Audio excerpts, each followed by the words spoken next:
Hello दोस्तों, मैं हूं डॉक्टर वसीम अजीजी। स्वागत है आपका मेरे यूट्यूब चैनल अजीजी हेल्थ केयर में। दोस्तों, आज मैं आपको बताने वाला हूं अस्थमा के बारे में। अस्थमा यानी कि जिसको दमा भी कहते हैं। बहुत सारे लोगों के मन में अस्थमा को लेकर बहुत ज़्यादा कन्फ्यूज़न है। तो आज इस वीडियो के ज़रिए मैं आपको अस्थमा से जुड़ी लगभग सभी जानकारी देने वाला हूँ कि अस्थमा क्या है, क्या इसके कारण हैं, इसके क्या लक्षण देखने को मिलते हैं और कैसे आप इसका इलाज कर इसको कंट्रोल कर सकते हैं।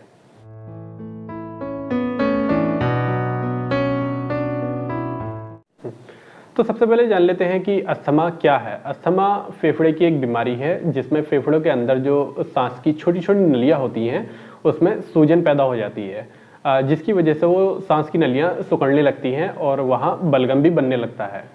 बलगम को निकालने के लिए जो है वहाँ खांसी होती है और सांस लेने में भी दिक्कत होने लगती है। इसी को अस्थमा कहा जाता है।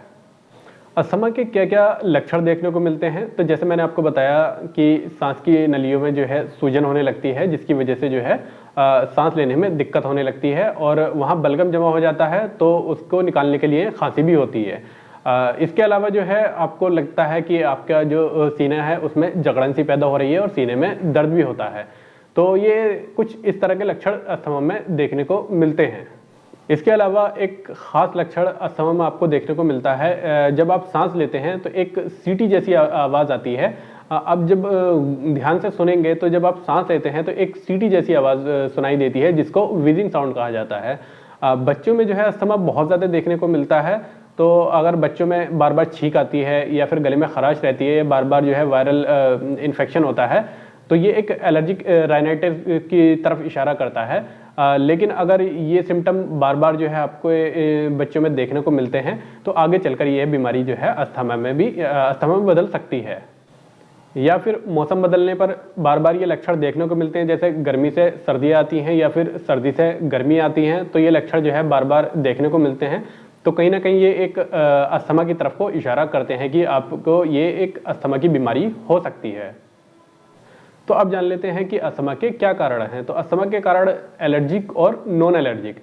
एलर्जिक में दोस्तों किसी अगर चीज़ से आपको एलर्जी है, जैसे कि धूल, मिट्टी, कोई गैसेस वगैरह, केमिकल्स, इन चीज़ों से जो है अगर एलर्जी है तो ये अस्थमा का कारण हो सकते हैं। इसके अलावा जो है आप जो पोलन होते हैं, जैसे कि फसल जब कटती है तो छोटे छोटे पार्टिकल्स जो है वो उड़ते हैं, या फिर कॉकरोच वगैरह के डेंडर जो है उसकी वजह से भी आपको एलर्जी हो सकती है। इसके अलावा और भी चीज़ें हैं जो अगर उनकी वजह से अगर आपको एलर्जी है तो ये अस्थमा का कारण बन सकते हैं। या फिर ऑक्यूपेशनल यानी कि जो आप काम करते हैं, जैसे कि अगर आप कोयले की खदान वगैरह में काम करते हैं तो वहाँ कोयले की खदान से जो छोटे छोटे पार्टिकल्स उड़ रहे हैं वो अगर आपके फेफड़े में जाते हैं तो उसकी वजह से भी जो है अस्थमा की कंडीशन बन सकती है। या फिर आप किसी केमिकल फैक्ट्री वगैरह में काम करते हैं, या फिर क्या कहते हैं किसी ऐसी जगह काम करते हैं जहाँ आप कुछ गैसेस वगैरह यूज़ होती हैं, तो उसकी वजह से अगर आपको एलर्जी है तो इसकी वजह से भी जो है अस्थमा की कंडीशन बन सकती है। इसके अलावा दूसरा जो कारण है वो है नॉन एलर्जिक। इसमें वायरल फ्लू की वजह से अगर आपको नज़ला ज़ुकाम यानी कि कॉमन कोल्ड बार बार होता है, या फिर कुछ दवाइयाँ हैं जैसे कि बीटा ब्लॉकर बीपी में काम आने वाली दवाई है, या फिर एस्प्रिन, या फिर दर्द की दवाई आइबुप्रोफेन, या फिर स्ट्रॉन्ग इमोशन के अंदर इमोशन बहुत ज़्यादा है, या फिर स्ट्रेस बहुत ज़्यादा है, तो इसकी वजह से भी जो है अस्थमा की कंडीशन बन सकती है। अगर किसी को अस्थमा है तो इसको कंट्रोल रखने के लिए किन किन बातों का ख्याल रखना चाहिए। अगर आपको किसी चीज़ से एलर्जी है तो उससे बचा जाए, मास्क का उपयोग किया जाए, या फिर अगर आप ऐसी दवाई खा रहे हैं जिसकी वजह से अस्थमा का अटैक आ सकता है तो ऐसी दवाएं ना लें, डॉक्टर की सलाह से ही ऐसी दवाई लेनी चाहिए। इसके अलावा अगर अस्थमा के लक्षण देखने को मिलते हैं तो फ़ौरन जो है डॉक्टर से सलाह लेनी चाहिए। तो अब जान लेते हैं कि अस्थमा का कैसे इलाज कर कैसे अस्थमा को कंट्रोल रख सकते हैं।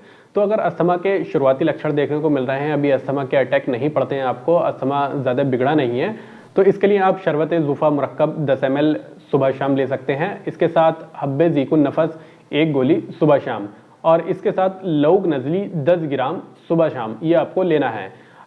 एक आधा गिलास पानी ले लें। आधा गिलास पानी में जो है शरबत ज़ुफ़ा मुरक्कब जो है 10 ml इसको मिला लें।